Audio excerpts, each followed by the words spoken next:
Greetings, viewers. This is King Ichu from Southern Cameroon and Brazonia. Welcome to my platform. This is a Pan African platform. Please like, share, and subscribe. The discussion of today has to do with Chad. But before I continue with that discussion, I would like to say that this platform discusses geopolitical issues around the world and especially Africa. Since that I'm a Pan Africanist, I must give my perspective of what is happening in African countries. Chad military refuses talks with rebels as opposition presses for civilian rule. The opposition parties in Chad want a civilian rule, and they deserve one because their last leadership has been military. But the military in Chad wants to continue with their legacy of military rule.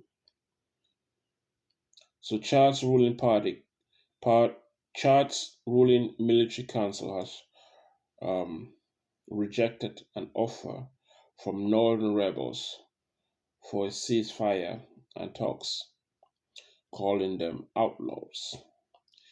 This is really unwise for Chad's military, but because they're in control of things, they can dictate it as they see fit.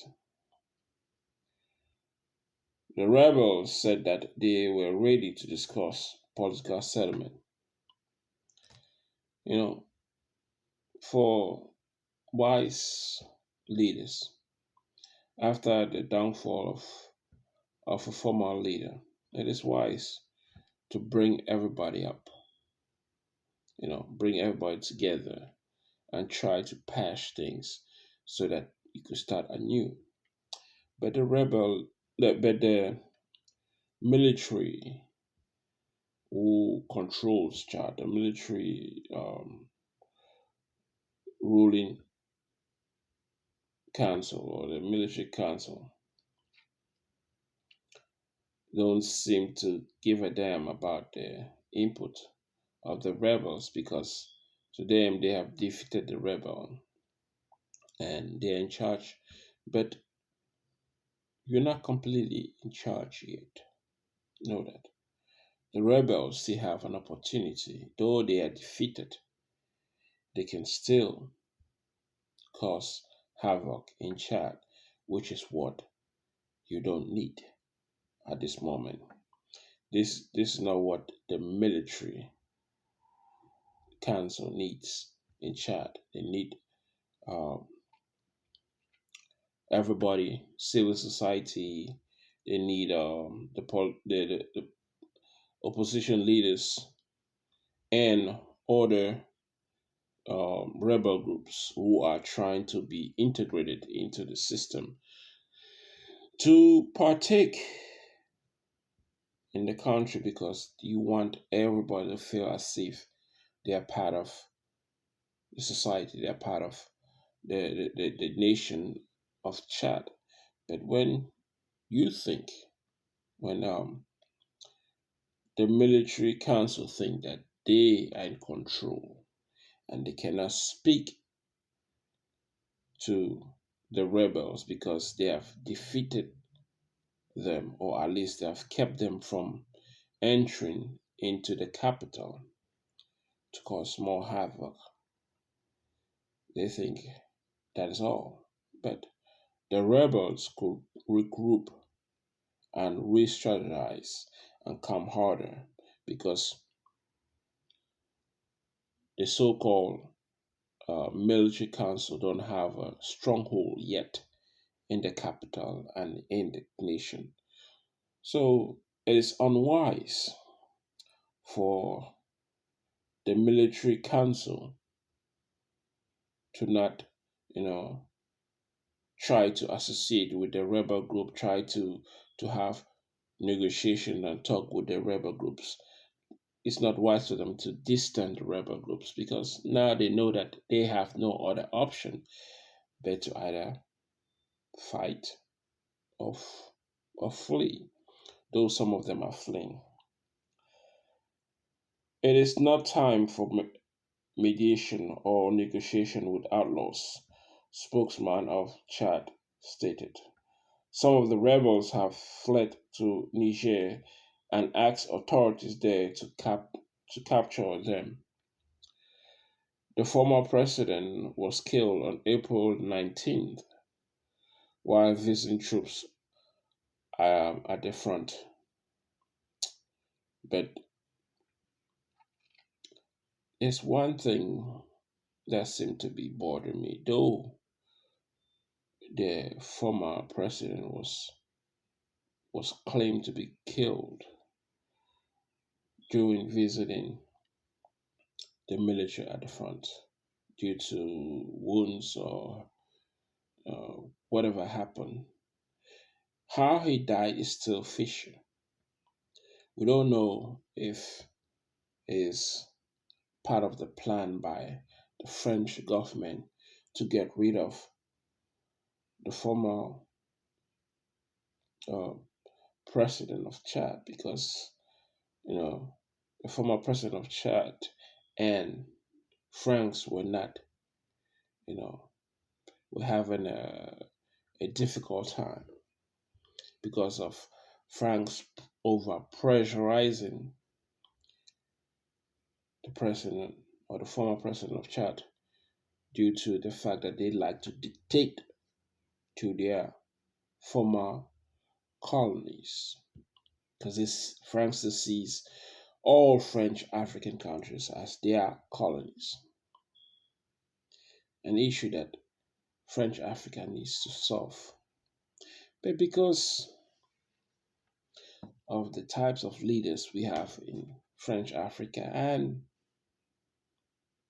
English Africa or British Africa, our leaders tend to go back to the IMF, which is controlled by France, which is France investment, to borrow money from them, which they now take these to break the spirit of African leader and break the spirit of Africa so that we have no other choice. But it's because of bad leadership. So there was a tension the French between French and the Chad president because, in a way they were the one even trying to make him stay in power for that long so that he could give France what want, and it's a good business for France, not the good business for French Africa, not good business for Chad, but good business for France. Because that France is not the most powerful nation, or at least it's not one of the most powerful nations in the world. But it's because of French Africa, France is able to be among the most powerful nations in the world. Cut them off from French Africa, France will be a wretched nation. Trust me, there will be a wretched nation, if not of French Africa, if not of the 15 nations in Africa that, you know, make France rich. Without those nations, France will be like a third world country. But Africa needs to be what? African nations need to wise up and find a way to get out of the grip of France so that the French African could map their own way forward. Because there's a lot of changes happening in the world. Other nations are rising. United States, that used to be the most powerful nation, is not as powerful as it used to. Other nations, other economies are growing stronger and competing. And that is a problem. And France is also trying to survive with the changes that are happening in the world. And they know that if they lose French African nations, their rate for surviving in the world will be reduced. So French Africa must play the game and understand global politics. Because if we don't develop our economy in Africa, French Africa or British Africa, because I call them French Africa, British Africa, because they were colonized by us. They colonized us. France colonized a large group of African countries, and British colonized a large group of African countries. They may claim we have independence, but they still have a strong will over the continent of Africa. And because of that, there were some disputes between the president of Chad and France. So we don't really know who killed the president of Chad. It could have been France in disguise saying that, you know, the rebels did it. Though the rebels also had their own grief against the president of Chad. You don't know who actually killed the president of Chad. But the bigger issue now is the fact that the military council is under pressure to hand over power to a civilian transition government as soon as possible. 30 years of military dictatorship in Chad is enough. We don't need more years. You know. So better consensus has emerged among opposition politicians and civil society to support a transitional civilian president with a military vice president or prime minister. So the civil society and politicians of opposite groups or fractions want a combination of civilian leadership and military leadership. But the military does not want to give in power. They want to be in power. They want to stay there in control. They want to continue what the former president did for 30 years. And that's a problem. But most are in favor of cohabitation between military, politician, and civil society. This is what is needed in Chad and in most of African countries. If you notice, in countries like Cameroon, for example, which is close to Chad, we have a civilian president, but who has been in power for so long, and all the military, are completely behind him. And politicians, in a way, politicians, civil society don't have that. Most politicians, civil society don't have that influence in Cameroon, and that is not good.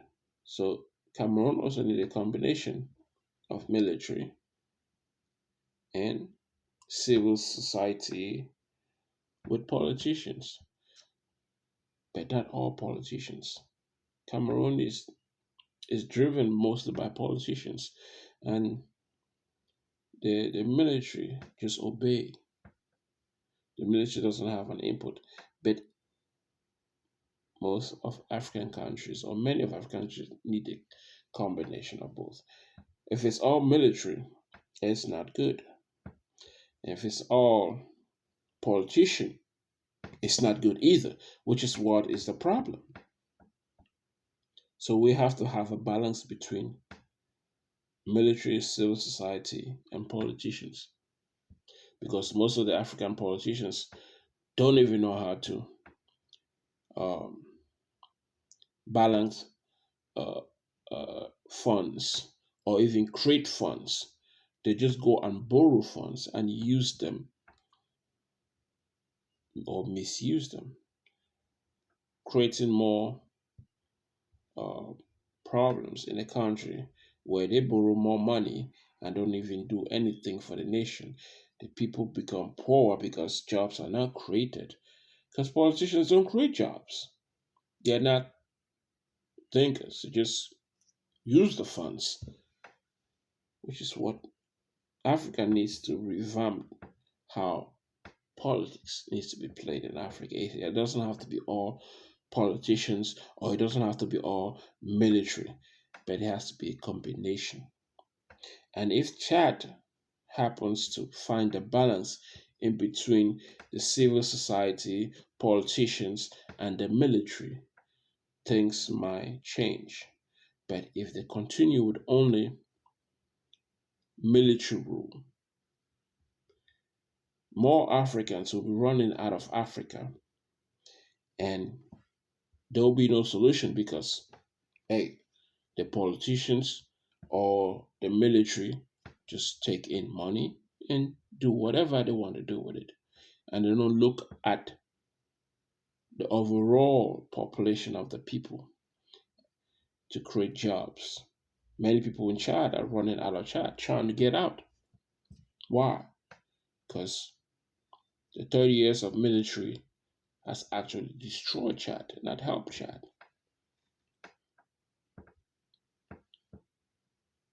Africa,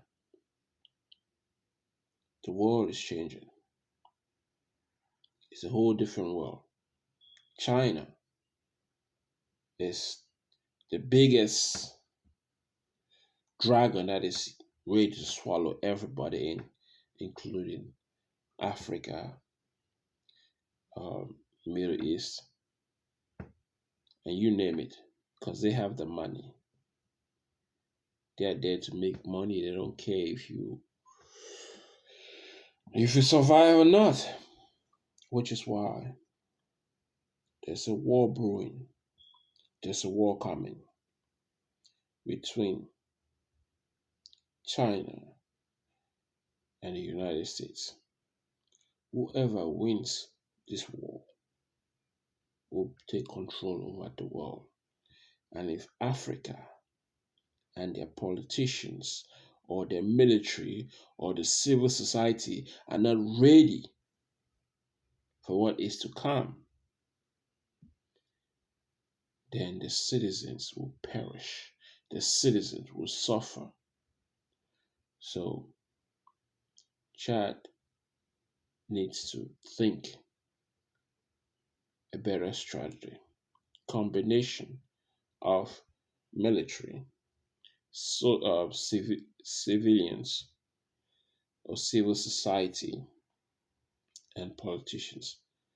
Because if it's all politicians, they just go and borrow money and fuck the nation. If it's all military, they look at things from a military perspective. Kill, kill, kill. You can't run a nation like that.